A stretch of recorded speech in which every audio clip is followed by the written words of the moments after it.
Bien. Est-ce que je vous fais lui maintenant?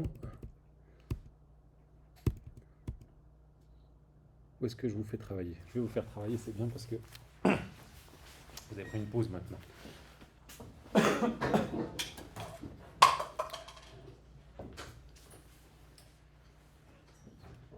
Alors, on a vu comment le nominaliste de la ressemblance peut comprendre les propriétés qu'on appelle monadiques, les propriétés d'une seule chose. Avoir une propriété comme être blond, être grand, être petit, avoir un rein, etc. C'est être membre de la classe de toutes les choses qui se ressemblent, grande classe de ressemblance. Bien. La question qui se pose à nous maintenant, c'est, ça marche bien pour les propriétés qu'on appelle monadiques, mais comment est-ce que vous pensez que le nominaliste de la ressemblance va faire pour rendre compte des propriétés dyadiques, autrement des relations? Donc comment est-ce que vous pouvez rendre compte de la propriété, par exemple, d'être à 3 mètres 2? Est-ce que vous voyez comment le nominaliste de la ressemblance va pouvoir faire pour faire ça? Autrement dit, mettez-vous à la place du nominaliste de la ressemblance.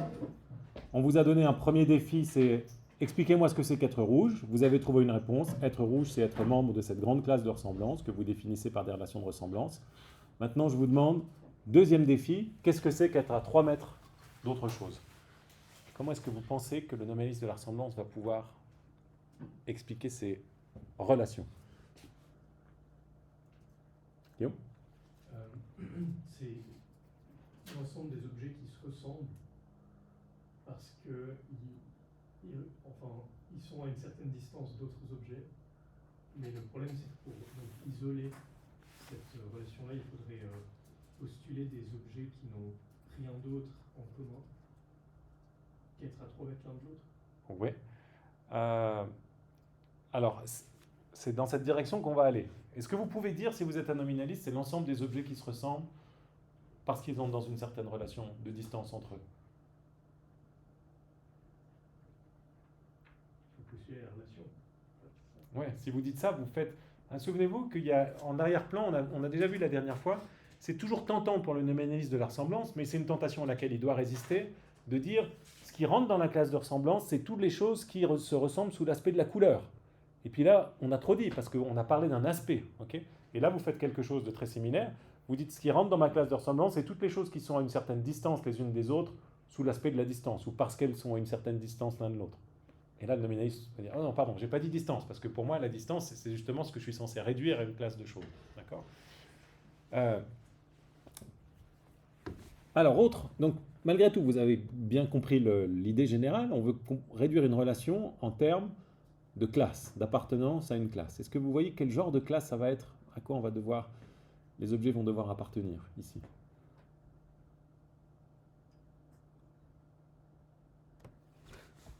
Je vous donne peut-être le premier. Bon, j'ai pris comme exemple la relation précédée dans l'alphabet. A est avant B, B est avant C, etc. On va y revenir. Mais supposez que vous disiez qu'est-ce que c'est pour une lettre d'être avant une autre? Eh bien, c'est simplement pour une lettre d'être membre de cette classe-là. A, B, C, D, E, F, G, H, et puis vous récitez votre alphabet. Okay. Ça, c'est ce que c'est pour une lettre que d'être avant une autre. Qu'est-ce qui ne va pas dans cette réduction?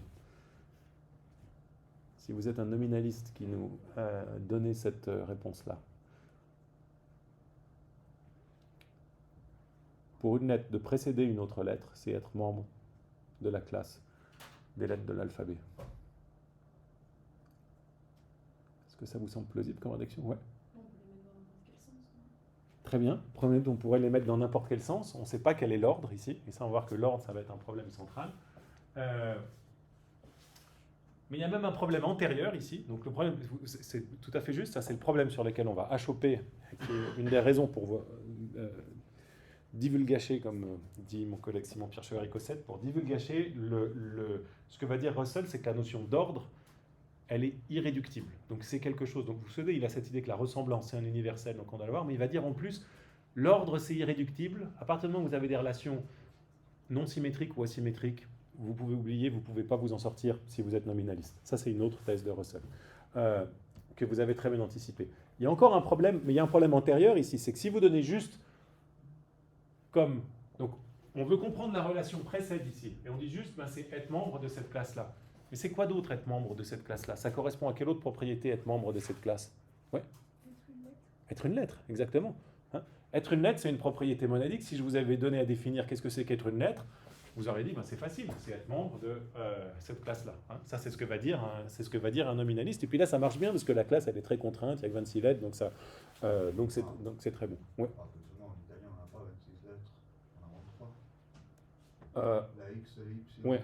Okay. Alors, peut-être qu'il faut... Ouais. Peut-être qu'on peut faire varier les alphabets selon les langues, si on veut dire il y a des lettres du français, des lettres de l'italien, des lettres, etc. Mais on voit l'idée en général. Donc ça, c'est la première objection. Tout ce qu'on a avec ça, c'est une propriété monadique et ce n'est pas une relation. Hein. On a la deuxième objection qu'on a mis en pause pour l'instant, en attente, à savoir quel est l'ordre. Mais comment est-ce que vous allez faire pour capturer une relation? Donc on veut comprendre A et avant B. Okay, on ne peut pas simplement dire A et B sont membres de la classe des choses, de la classe qu'elle a. Parce que tout ce que ça nous donne, c'est que A et B sont des lettres, ça, hein, comme propriété. Alors quel outil vous pensez qu'on peut utiliser en tant que nominaliste pour parler des relations? Souvenez-vous qu'on traite, vous vous souvenez, hein, ça, les accolades, c'est la théorie des ensembles. Tout ça, c'est juste une classe, un ensemble de choses. Est-ce que vous avez dans vos vieilles mémoires de... Oui, Guillaume? C'est pas les relations binaires, les paires binaires qui sont forcément ordonnées? Espèce de... Oui, très bien. Alors ça, vous résolvez, ça c'est très bien. C'est le deuxième problème qu'on a mis pour l'instant, donc on garde ça en tête. On a le problème de l'ordre, on va avoir ce qu'on appelle les paires binaires ou les couples, plus précisément, hein, où là, il y a de l'ordre dedans, très bien. Pour l'instant, notre problème, c'est pas encore de comprendre l'ordre, c'est de comprendre comment on capture une relation et pas simplement une propriété monadique. Okay? Parce que là, si on dit être avant, c'est être membre de cette classe-là, ça nous donne juste être une lettre. Okay? Comment est-ce qu'on capture une relation? Vous y êtes presque là, Guillaume, en fait. On a un autre outil dans la théorie des classes. Okay, qu'on peut faire des classes de classes. Alors si on fait des classes de classes maintenant, on va dire comment est-ce qu'on va capturer cette idée de relation? Martin? On va dire qu'il y a la classe des lettres, et dans cette classe de lettres, on pourrait dire que, si on prend par exemple AB, on peut dire que A précède B. Oui, alors, pas exactement, mais je crois que vous allez vers l'idée qui est juste. L'idée qui est juste, c'est, on va dire, pour définir des relations, il ne suffira pas de dire il faut qu'un membre soit membre de la classe de premier ordre A, B, C, D, etc. On va dire qu'il faut que les deux relata de la relation, okay, soient membres d'une classe de classes. Autrement dit, on est sur la deuxième ligne ici.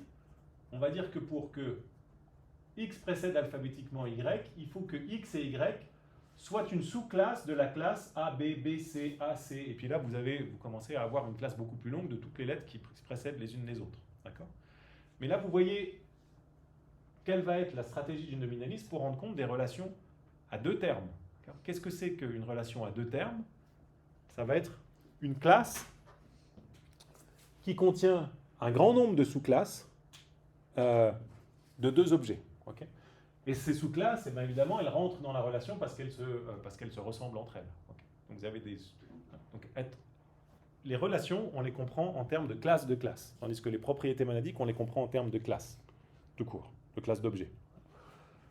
Donc, avoir une propriété monadique, c'est être membre d'une classe de ressemblance. Entrer dans une relation, c'est être membre d'une classe de ressemblance. C'est la stratégie générale pour comprendre les relations.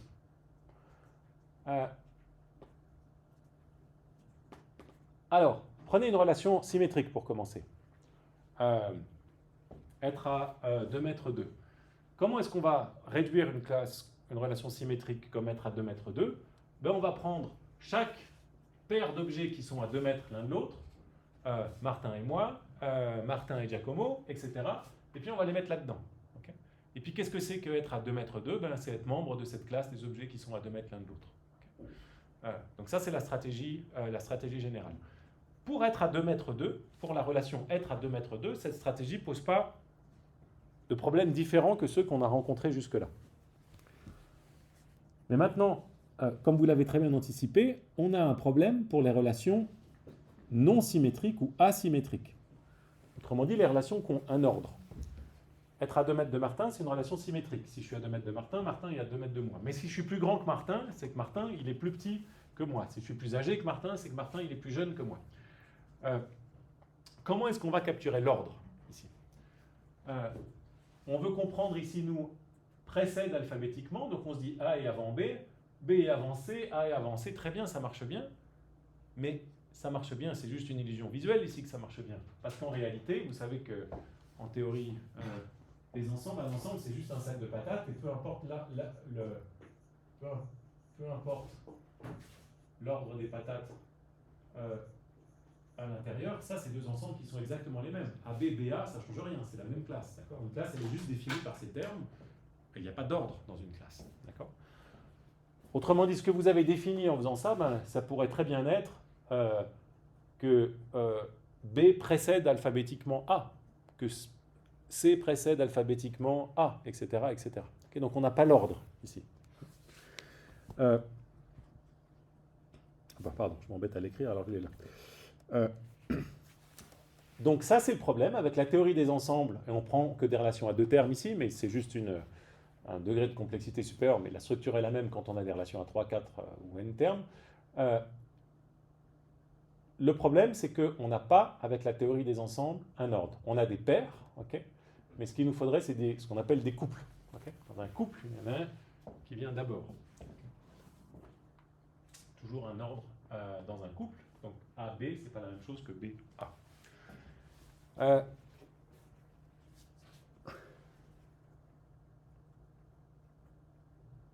Ok, alors la proposition de Guillaume maintenant, je ne sais pas si j'extrapole, je l'appelle la proposition de Guillaume, ce serait de dire, ah ben c'est pas grave, pourquoi est-ce que le partisan du nominalisme, il ne peut pas s'appuyer là-dessus, hein? On n'arrive pas à rendre compte de être avant juste avec ça, pour la raison qu'il n'y a pas d'ordre, mais par contre, A être avant B, A est avant B, mais on va le rendre compte en termes d'être membre, pour A et B, d'être membre de ce couple, et non plus de cette classe.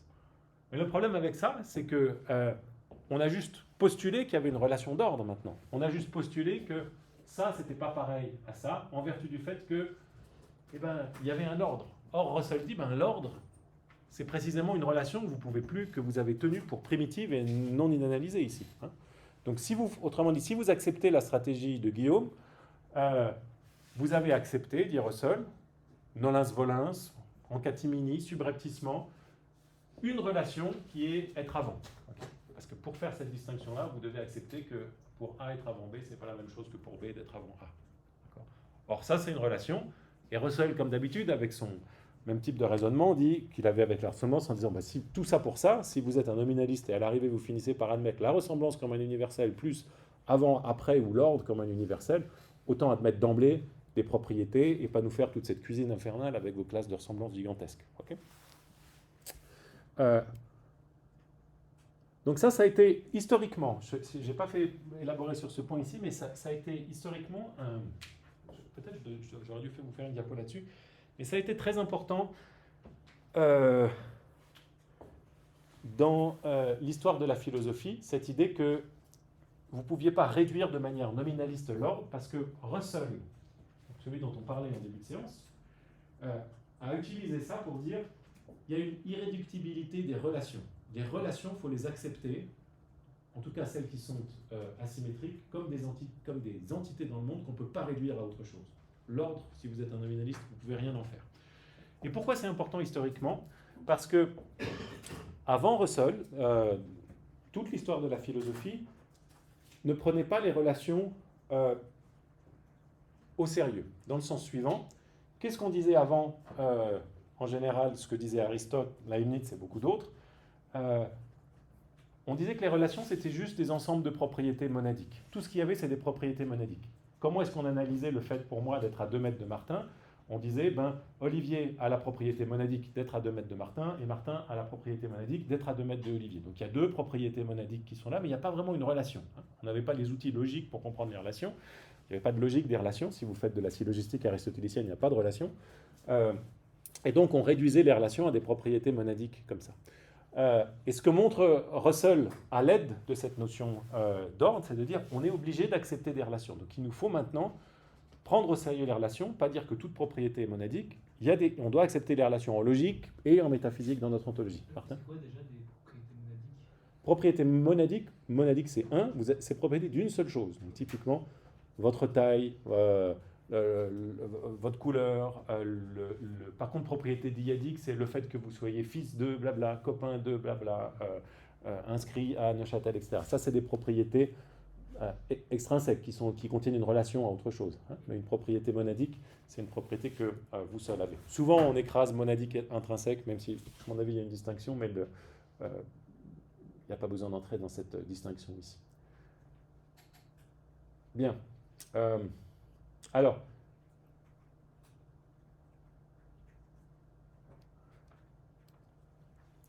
pour le nominaliste, son outil central, c'est la théorie des ensembles. Dans la théorie des ensembles, il n'y a pas d'ordre. Donc, comme le nominaliste essaye de réduire toutes les relations en termes d'ensemble, il n'arrive pas à réduire les relations qui ont un ordre. Autrement dit, les relations non symétriques. Okay. Et si vous introduisez les couples, eh bien vous avez juste introduit subrepticement ce que vous cherchiez précisément à éviter, à savoir introduire une relation.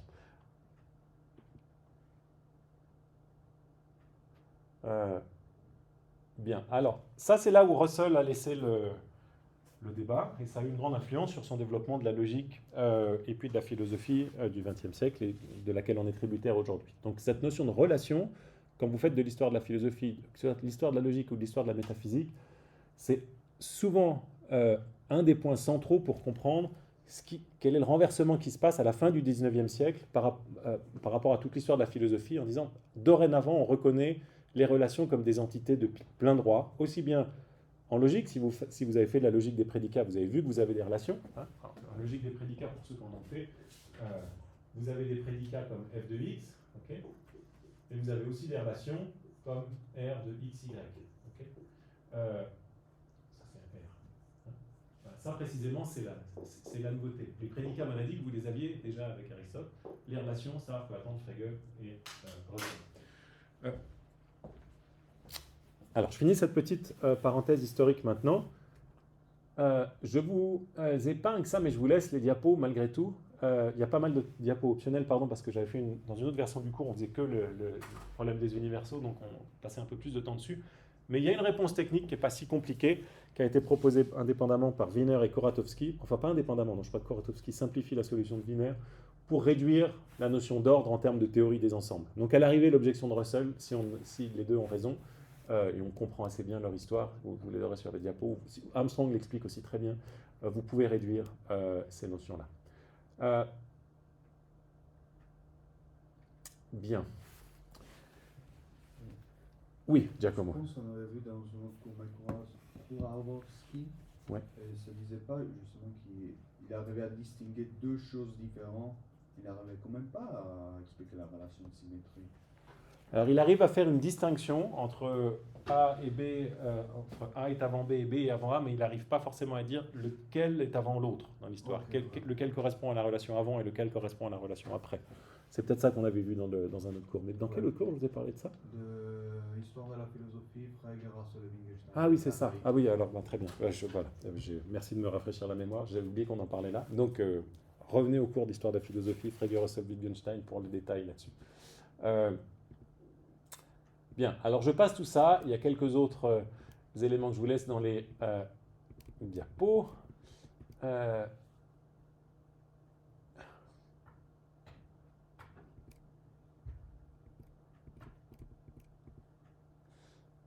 Et je voudrais, pour terminer le nominalisme, qu'on passe au réalisme.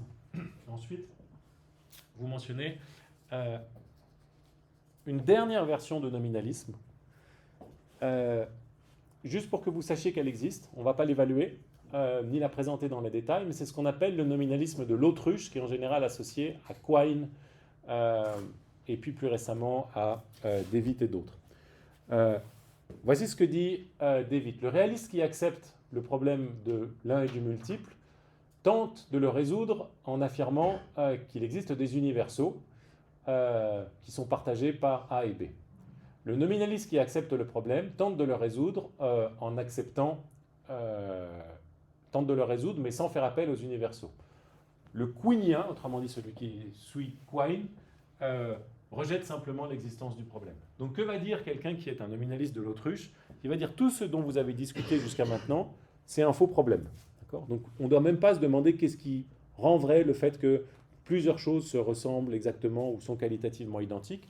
Tout ce qu'il faut faire, c'est regarder au niveau du langage, la manière dont les choses se passent. On attribue à certains objets, on fait tomber certains objets sous un même prédicat. On n'a pas à se demander pourquoi c'est le cas. C'est juste que c'est comme ça, ça se fait. Et on ne doit pas chercher une explication métaphysique à ce phénomène prédicatif. Je ne vous en dis pas plus, mais je vous le mentionne juste en termes d'exhaustivité. Donc, pardon, pour être sûr de ne pas laisser sur le côté des positions importantes.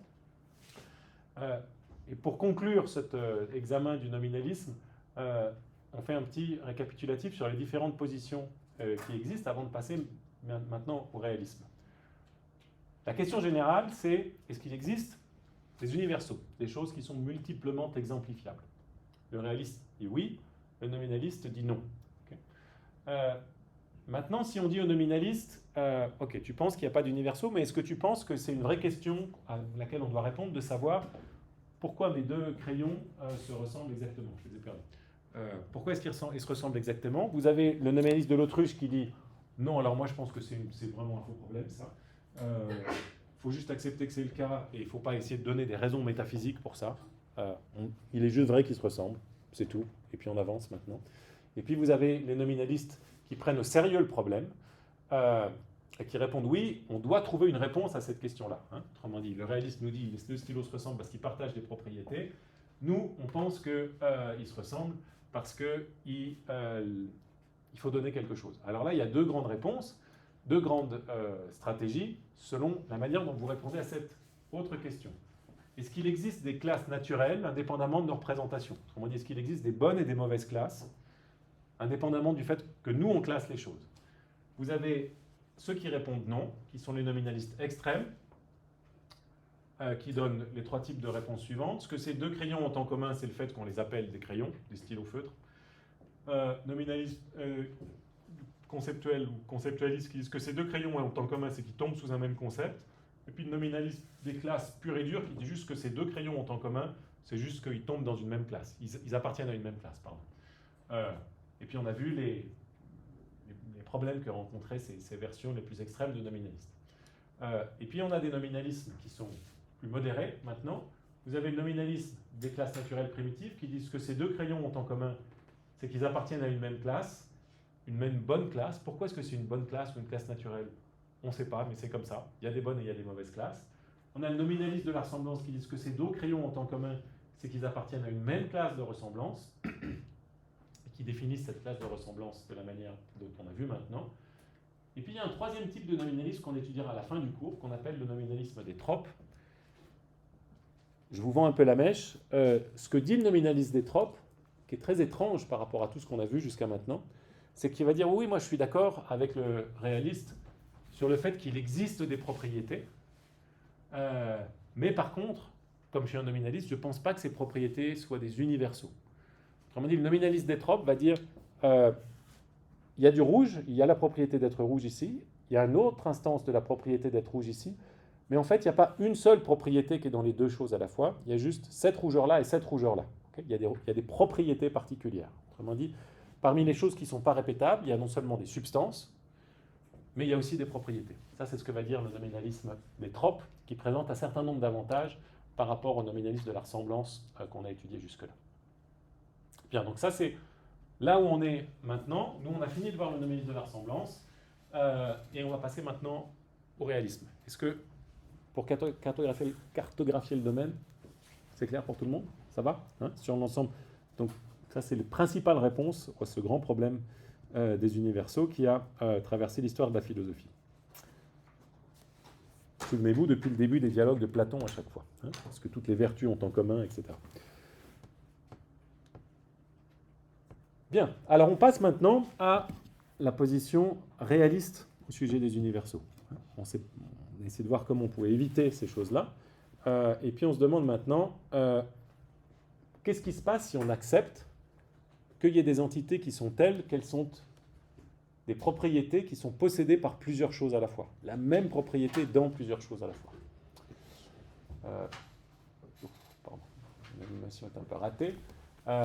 Et la première question qu'on va se poser, donc on accepte maintenant des universaux. Okay. La première question qu'on va se poser, et c'est la grande division au sein des théories qui acceptent les universaux, c'est est-ce qu'on accepte seulement des universaux ou est-ce qu'on accepte aussi des choses qui sont particulières? Est-ce que vous vous souvenez ce que c'est, comment on définit un universel? Il faut l'avoir en tête, sinon on se perd dans ces trucs-là. C'est quoi la propriété d'un universel? Centrale? D'être dans plusieurs choses. D'être dans plusieurs choses? Pas tout à fait, Martin? D'être exemplifié plusieurs fois. Ah, presque. D'être exemplifié plusieurs fois, non? Mais pas loin? En même temps, si on veut ajouter. Non. D'être exemplifiable plusieurs fois. Hein, c'est important parce que c'est pas, vous pouvez très bien avoir un universel qui est par chance exemplifié que par une seule chose, okay, mais ça reste un universel parce qu'il pourrait y en avoir une deuxième qui partage exactement cette propriété. D'accord? Donc être multiplement exemplifiable. Hein, une même chose qui peut être une même propriété qui peut être exemplifiée par plusieurs particuliers. Ça, c'est être un universel. Et être un particulier, bah, c'est quelque chose qui n'est pas multiplement exemplifiable. Okay, donc être Maureen, on fait l'hypothèse que c'est un particulier, elle n'est pas multiplement exemplifiable. Elle peut faire plein de choses, mais elle ne peut pas être exemplifiée dans plusieurs choses à la fois. Alors, la question maintenant, c'est de savoir si on admet des universaux, autrement dit des choses multiplement exemplifiables, que j'ai représentées par un segment ici, est-ce qu'on accepte en plus des universaux des choses particulières? Et vous allez avoir une théorie des universaux par laquelle on va commencer qui va dire mais non, en réalité, il n'y a pas de choses particulières ou irréductiblement particulières. Qu'est-ce que c'est que la table? Qu'est-ce que c'est que Maureen? Qu'est-ce que c'est que mon ordinateur? C'est juste un ensemble de propriétés, ce qu'on va appeler un faisceau de propriétés. Et puis vous avez d'autres théories qu'on va appeler des théories substance-attribut qui vont dire qu'est-ce que c'est que une chose particulière, une table, une personne, un ordinateur, peu importe, c'est un objet particulier qui exemplifie différentes propriétés. Okay. Donc dans cette théorie-là, vous avez à la fois des entités particulières, fondamentalement, plus des propriétés qui exemplifient ces propriétés particulières. Ça va être la théorie d'Armstrong. Et puis dans cette théorie-là, vous n'avez que des propriétés qui sont des universaux, par ailleurs. Et vous n'avez rien de particulier, fondamentalement. D'accord ? Alors, on va commencer, nous, par la théorie des faisceaux d'universaux. Théorie des faisceaux d'universaux. Donc, faisceau, bundle en anglais, traduit par faisceau comme faisceau de paille en français. Elle part d'un doute important que vous avez sans doute déjà rencontré, dont on a déjà parlé dans certains cours ensemble, sur Locke notamment, qui est le doute suivant, qui est aussi un doute empiriste en un sens. Donc supposez qu'on essaye de savoir ce que c'est que cette table ici. Donc cette table, elle a clairement un certain nombre de propriétés. Elle a sa couleur, elle a sa forme, etc.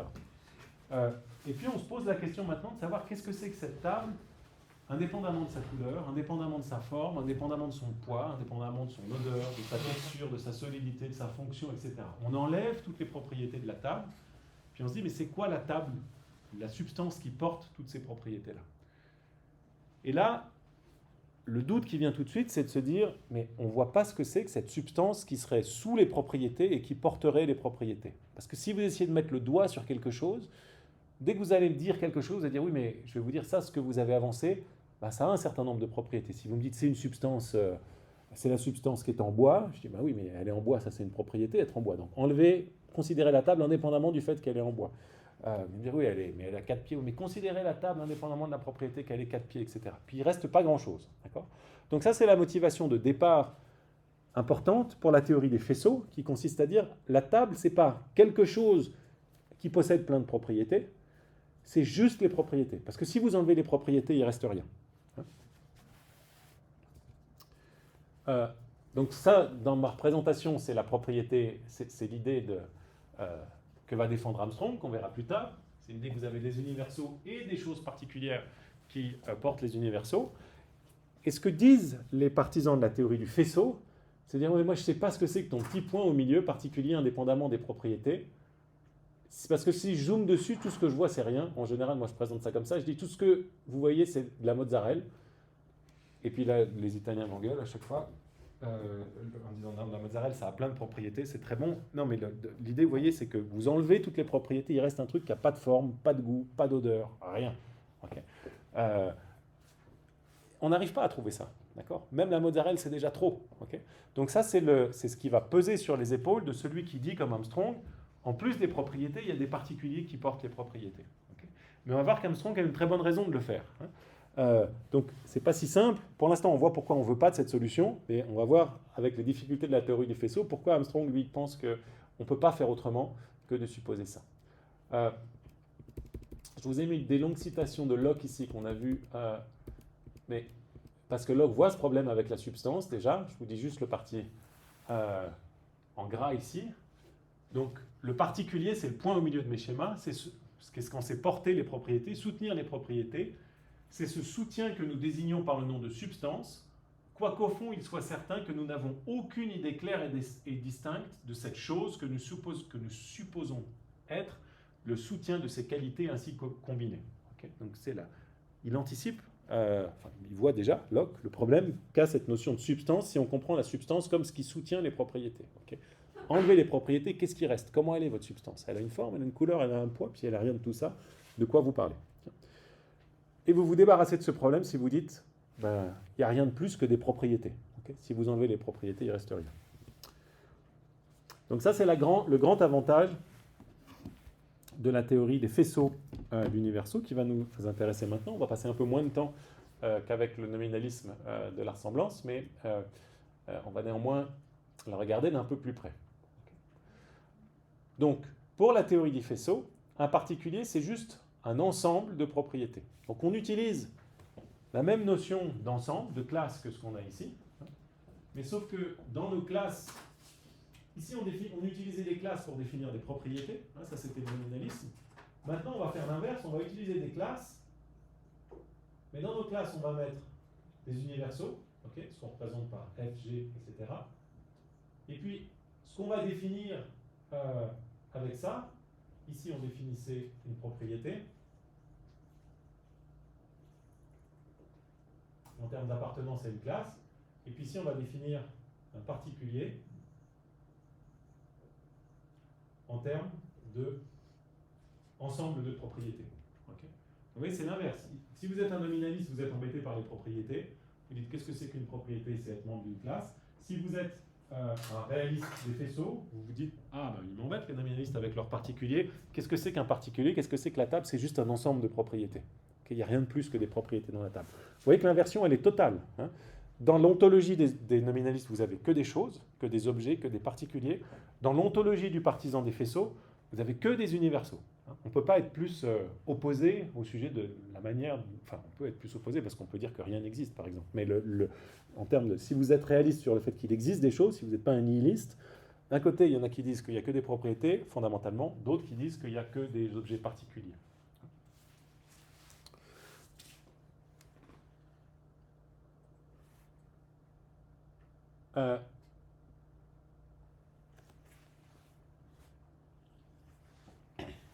Bien. Alors on a une objection qui vient immédiatement, qui est très analogue à celle qu'on a rencontrée avec le nominalisme de la ressemblance, qui est de dire, vous vous souvenez que pour le nominalisme de la ressemblance, pour le nominalisme des classes, on a eu cette objection très vite quand on a étudié le nominaliste extrême qui disait mais c'est pas vrai qu'à toute classe de choses correspond une propriété. Si je mets le chapeau de Napoléon, ma grand-mère et de la crème fraîche, ça ne fait pas une propriété. Okay. Ici, on a un petit peu la même chose. C'est que si vous prenez n'importe quelle propriété, que vous les mettez ensemble, ça ne va pas vous faire une chose particulière. Okay. Si vous prenez être bleu, être impair à hier, et puis quoi d'autre et puis avoir des écailles, c'est quoi ce truc? C'est un mélange de propriétés qui ne correspond à aucune chose particulière. D'accord. Donc on a un problème qui est assez analogue, au fond, qui est de dire, mais comment est-ce qu'on va faire pour ne pas inclure dans notre classe de propriété n'importe quoi, pour dire qu'à n'importe quelle classe de propriété correspond à un particulier. Okay. Donc imaginez toutes les propriétés que vous pouvez avoir. Vous faites des classes arbitraires et puis à chaque fois que vous avez une classe, vous arrivez joyeusement en disant « Ah, il y a un nouveau particulier qui correspond à cette classe, une nouvelle chose qui est cette classe de qu'est-ce que j'ai mis ici? Moi, je me creuse des têtes. Être un pangolin, être rose bonbon et être crémeux. Voilà. 3 propriétés ensemble qui ne font pas une chose particulière. D'accord? Alors comment est-ce qu'on évite ça? Et c'est pour ça qu'on va pouvoir aller plus vite ici, c'est qu'on évite ça d'une manière assez similaire à la manière dont le nominaliste de la ressemblance évite les mauvaises classes. Le nominaliste de la ressemblance, il évite les mauvaises classes en disant dans les bonnes classes, les choses se ressemblent. Est-ce que vous voyez comment maintenant notre réaliste des faisceaux va éviter les mauvaises classes de propriété? Qu'est-ce qui manque à une classe comme être un pangolin, être rose bonbon et être crémeux? Pourquoi est-ce que ça, c'est pas une bonne classe de propriété? C'est pas la ressemblance, évidemment, parce que c'est pas des propriétés qui se ressemblent. Et comment vous pourriez décrire le fait qu'il y ait des bonnes classes de propriété et des mauvaises classes de propriété? Donc une bonne classe de propriété, c'est être en bois, avoir cette couleur crème et avoir la fonction d'être une table. Guillaume? C'est que être un pangolin, être rose bonbon, être crémeux, c'est pas exemplifié. Il n'y a pas un particulier qui a ces 3... Oui, mais en un sens, vous ne faites que redire que c'est une mauvaise classe.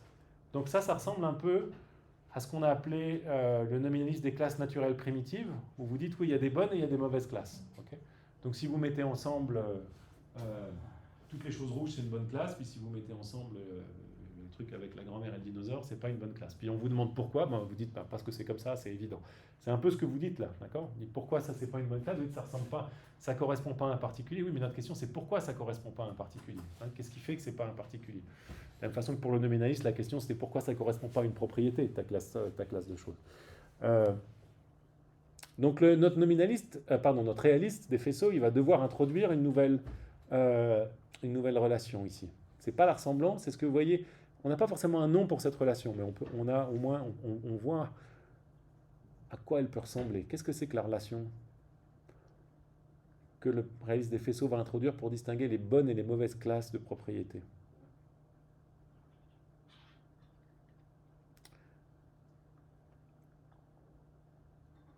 Qu'est-ce que c'est que la propriété d'être rectangulaire, d'avoir 4 pieds, d'avoir la fonction d'être une table? Donc ces 3 propriétés ensemble, elles forment une bonne classe, tandis que la propriété avoir 4 pieds et être la racine carrée de 5, et puis avoir un diamètre de 3 microns, ça, ces 3 propriétés ensemble, elles ne forment pas une bonne classe de propriété.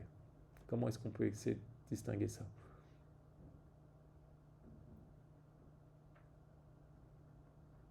Non?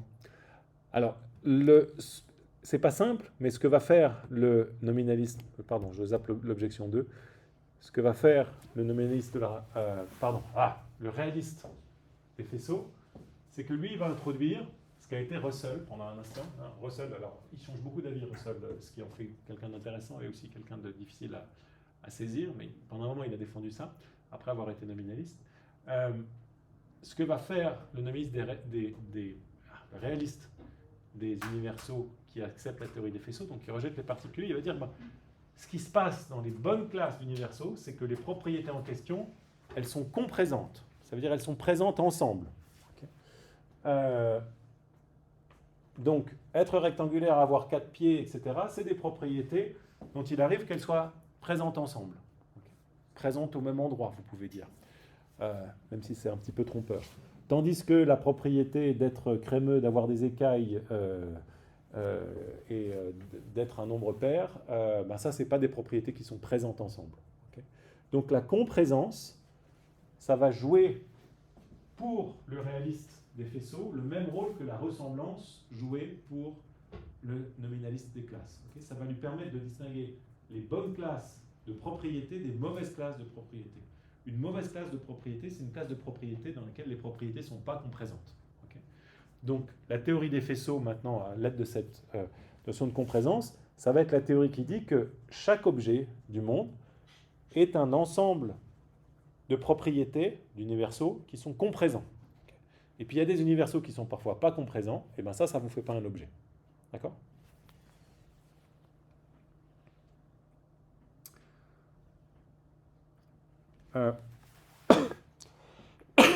Cette relation de comprésence, elle est importante pour comprendre la réponse à la seconde objection que j'ai sauté, mais je reviens derrière maintenant.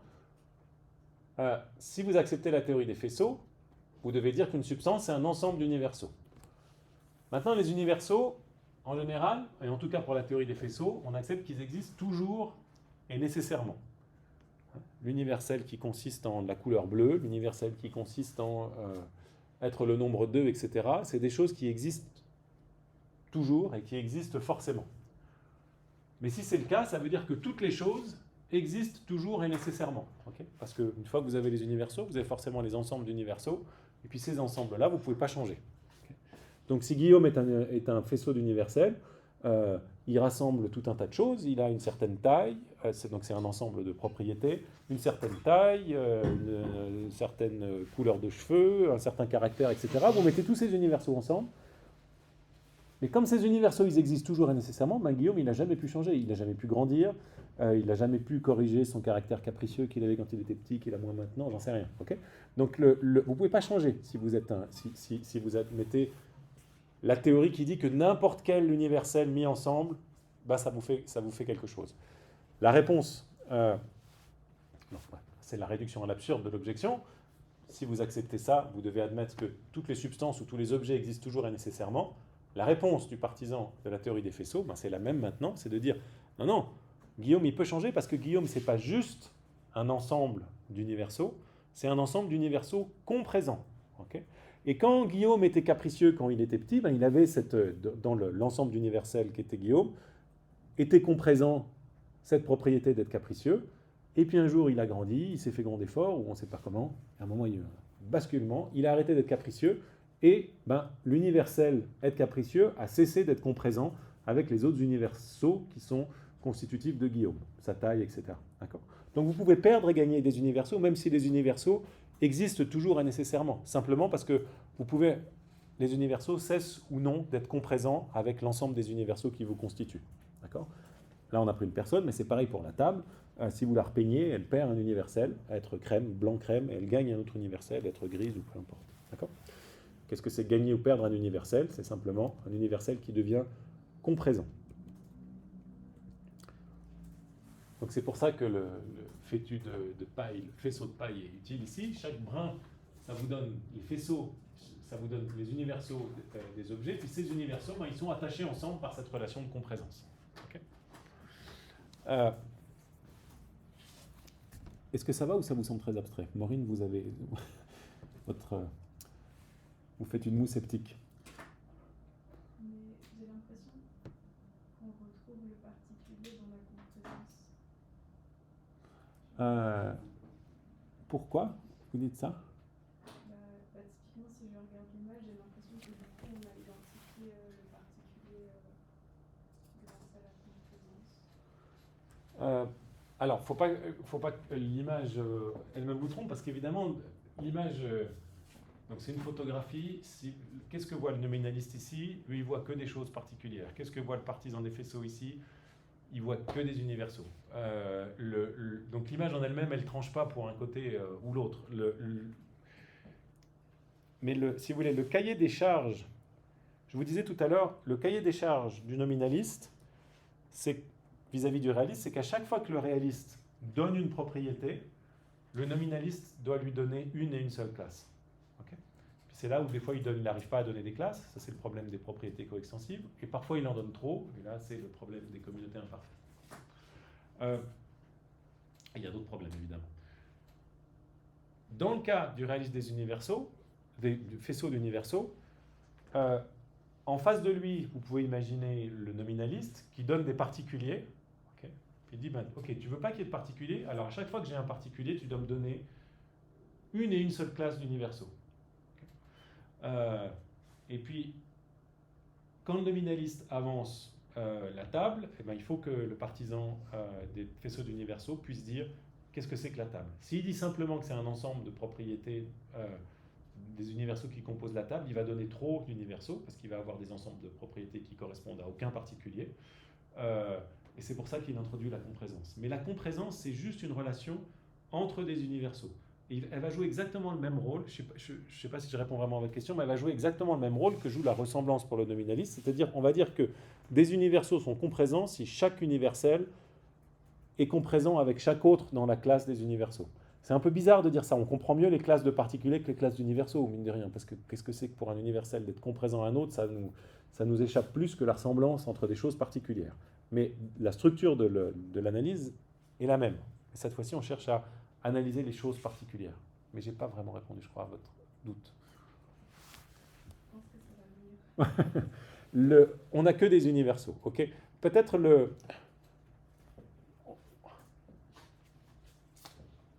peut-être c'est bizarre de commencer par cette théorie-là, parce que la version la plus naturelle, une fois qu'on a rejeté le nominalisme, c'est peut-être, si on doit rejeter le nominalisme, encore une fois, il y a tout un tas de défenses qui restent aujourd'hui du nominalisme et qui sont parfaitement légitimes. Mais si on veut rejeter le nominalisme, c'est peut-être de passer après à la version substance-attribut, qui consiste à dire, oui, on accepte qu'il y a des choses particulières, mais on accepte aussi qu'il y a des universaux. Et puis en fait, il nous faut les deux. Hein, ça, c'est ce que va dire Armstrong et ce que vont dire ceux qui souscrivent à ce que dit Aristote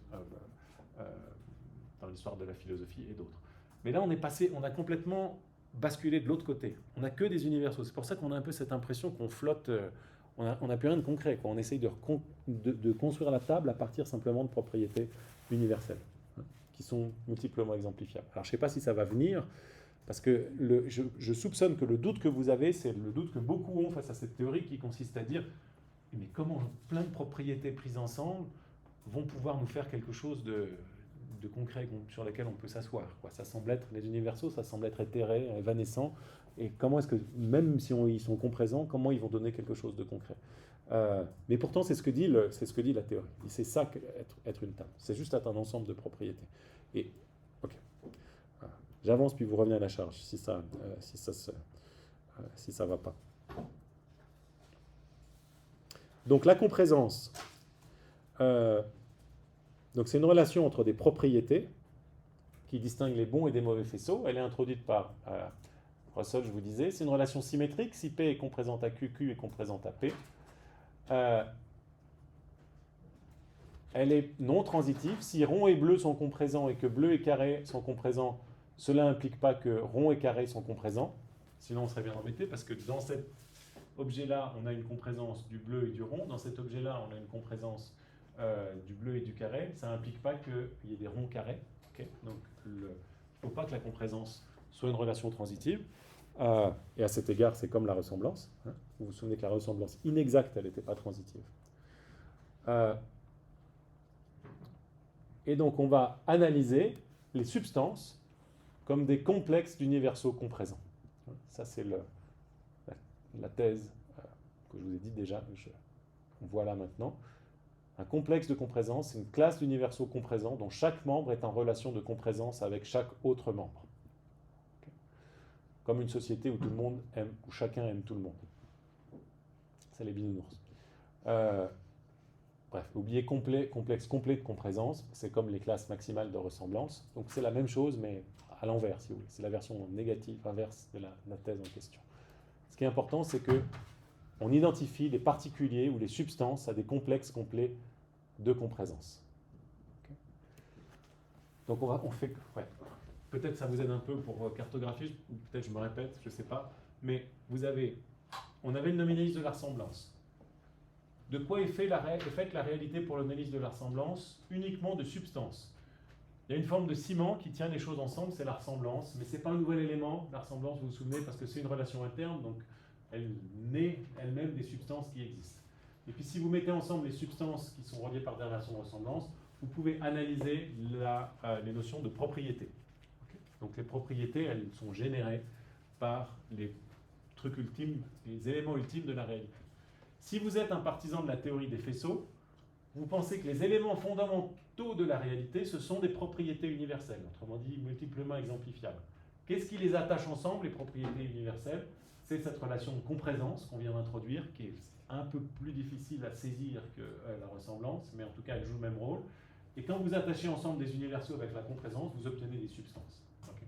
Et puis on verra tout à l'heure, enfin pas tout à l'heure, la prochaine fois, que si vous acceptez la théorie substance-attribut, vous avez à la fois des universaux et des substances dans votre ameublement ultime du monde, qui sont reliés par une relation d'exemplification, puis quand un universel exemplifie une substance, ça fait ce qu'on appelle un état de choses. Okay. Vous voyez, juste un commentaire là-dessus, vous voyez, un des intérêts des deux premières catégories de théorie, c'est qu'elles correspondent à ce qu'on appelle des ontologies monocatégorielles, parce que vous acceptez, vous soutenez que la réalité, elle est constituée fondamentalement d'un seul type de choses. Si vous êtes un nominaliste, vous dites dans la réalité, fondamentalement, il n'y a que des substances. Si vous êtes un théoricien des faisceaux, vous dites fondamentalement, dans la réalité, il n'y a que des universaux. Okay. Donc ça, c'est un des attraits pour ceux qui aiment le caractère simple des théories, l'aspect un peu désertique des théories. Vous avez une seule catégorie, donnez-moi une seule catégorie de choses et avec ça, je vous fais le monde. Okay. Ça, c'est l'attrait de ces théories-là initiales, tandis qu'évidemment, si vous êtes un réaliste substance-attribut, vous avez deux types de choses au départ. Vous avez une ontologie bicatégorielle. Vous avez à la fois des universaux et des substances, puis vous jouez sur leur combinaison ensuite pour rendre compte du monde qui nous entoure. Ok. Ah j'ai dépassé, c'est pour ça que vous me regardez avec des gros yeux. Très bien, je m'arrête alors. On reprend la prochaine fois notre théorie des faisceaux, et on verra que la question de l'identité des indiscernables qui nous a intéressés lors de nos premiers cours va revenir ici comme une objection importante à cette théorie. Merci beaucoup pour votre attention et bonne semaine à vous tous. Merci.